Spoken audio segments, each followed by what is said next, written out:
तमाम देखने और सुनने वालों को बाजी परवीन की जानिब से अस्सलाम वालेकुम। बाजी Parveen health and beauty tips के सब्सक्राइबर व्यूवर्स कैसे हैं आप? उम्मीद करती हूँ कि आप सब लोग ठीक ठाक होंगे और मेरी दुआएं आपके साथ हैं। अल्लाह ताला आपको अपने घरों में खुश आबाद और सेहत तंदुरुस्त ज़िंदगी आप बसर करें। आज की इस वीडियो में मैं ये बताना चाहूँगी कि गैस किन लोगों को होती है। आज मैं आपको तफसील से इसके बारे में बात भी बताएंगे और मैं ये भी बताऊंगी कि आपने किन चीज़ों का इस्तेमाल किया जिसकी वजह से आपको इतनी बड़ी परेशानी आई और आपको गैस का मसला हो गया। और इसके अलावा और भी जो है मैं आपके साथ बात शेयर करूंगी कि हमें किन चीज़ों का इस्तेमाल करते हैं जिसकी वजह से हमारा वज़न बहुत ज़्यादा बढ़ जाता है और हमारे मैदे का मसला आता है और इसके अलावा हमारे गैस बहुत ज़्यादा होती है। उसके बाद हमें जोड़ों में दर्द शुरू हो जाता है, हमारे ब्लड प्रेशर बहुत ज़्यादा हाई हो जाता है। तो आज मैं आपको गैस किन लोगों को होती है ये भी मैं बताऊंगी और हमें गैस किस चीज़ों से भी होती है। ठीक है जी। मज़ीद ऐसी मालूमाती वीडियोस देखने के लिए हमारे YouTube चैनल बाजी Parveen health and beauty tips को सब्सक्राइब कीजिए और बेल आइकन को लाजमी प्रेस कीजिए। आज इस वीडियो को आपने एंड तक देखना है, सुनना है ताकि आपकी परेशानी घर बैठे ही दूर हो जाए। और किन चीज़ों का आपने इस्तेमाल करना है ये भी आज मैं आपको इस वीडियो में बताऊंगी और किस तरह इस्तेमाल करना है। ठीक है जी।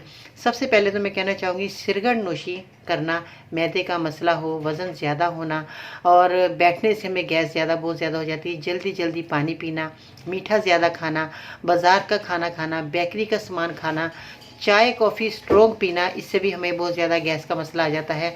जल्दी जल्दी जो लोग खाना खाते हैं उन लोगों को भी बहुत ज़्यादा मसला आता है। खाने के जो है फ़ौरन बाद पानी पीना, ये भी हमारे लिए बहुत ज़्यादा बीमारी हमें घेर लेती है क्योंकि जो हम ग़िज़ा खा रहे होते हैं तो वो हमारी ग़िज़ा जो है बहुत ज़्यादा जो है हमारे जिस्म को, बॉडी को फ़ायदा नहीं देती। उनके जो ग़िज़ाएँ जो बहुत ज़्यादा मैदे का जिन लोगों के वो ग़िज़ाएँ ऐसी खा लेते हैं जिससे जो है हमारा मैदा कमज़ोर हो जाता है। तो कमज़ोर मैदे वालों को जो है बहुत ज़्यादा गैस का सामना करना पड़ता है। अब आते हैं जो खाना आपने नहीं खाना, तो इसमें जो है बहुत ज़्यादा जिन लोगों को मैंने बताया कि कमज़ोर जिन लोगों का मैदा होता है, तो मुझे बहुत ज़्यादा कमेंट्स मिले कि बाजी हमारा मैदा कमज़ोर हो गया। तो जो मैंने बताया ये आपने इन बातों पर ज़रूर अमल करना है। इन चीज़ों को आप इस्तेमाल करते रहेंगे तो आप जो है फ़ायदा नहीं होगा। आपने इन चीज़ों को बिल्कुल ख़त्म कर देना, अपनी ज़िंदगी से निकाल देना है। खटाई ज़्यादा ना हो आपके खाने में मिर्च ज़्यादा ना हो, चाट मसाला ज़्यादा ना हो, बेकरी का सामान ना खाएं, कीमा गोश्त ना हो, क्योंकि बहुत ज़्यादा गोश्त जो खाते हैं वो भी लोग जो है बीमारी का शिकार हो जाते हैं। खाना चबा कर खाएँ, ज़हनी सुकून से खाएँ और सैलेड खाएँ। जैतून का तेल जो आपके सामने मौजूद है, मैं आपको बताना चाहूँगी कि जैतून का तेल जो है ये आपने इस्तेमाल करना है। किस तरह कि आपने जैतून का तेल सब्जियों में आप डालकर खाया करें और इसके बाद जो है जो भी सब्जियां खाएं उसको जो है आपने ताज़ा खानी चाहिए।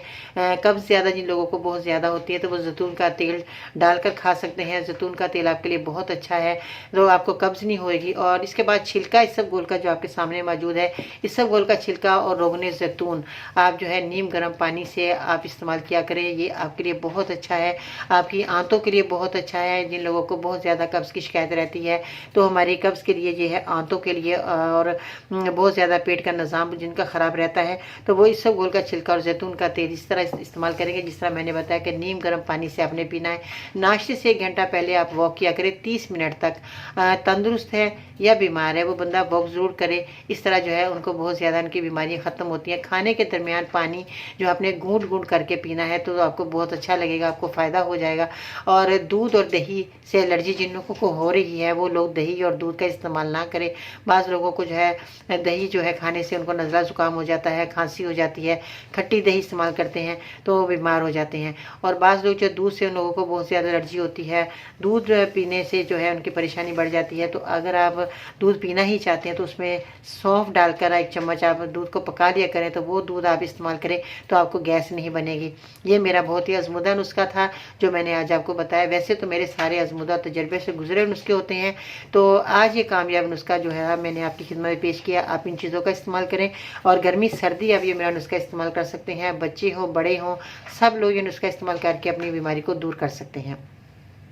अगर आपको मेरी वीडियो यूज़फुल लगे तो दूसरे लोगों को ज़रूर शेयर करें क्योंकि नॉलेज को आगे पहुंचाना सदका जारिया है। इस तरह की यूज़फुल वीडियो के लिए मेरे चैनल को सब्सक्राइब करें और बेल बटन आइकन को ज़रूर प्रेस कीजिएगा कि आने वाली वीडियो से आप ज़्यादा से ज़्यादा फ़ायदा हासिल कर सकें। तो इसके साथ ही बाजी परवीन को इजाज़त दीजिएगा। इंशाअल्लाह ताला ज़िंदगी रही तो फिर मिलते हैं नई वीडियो में। तब तक के लिए अल्लाह ने के बाद।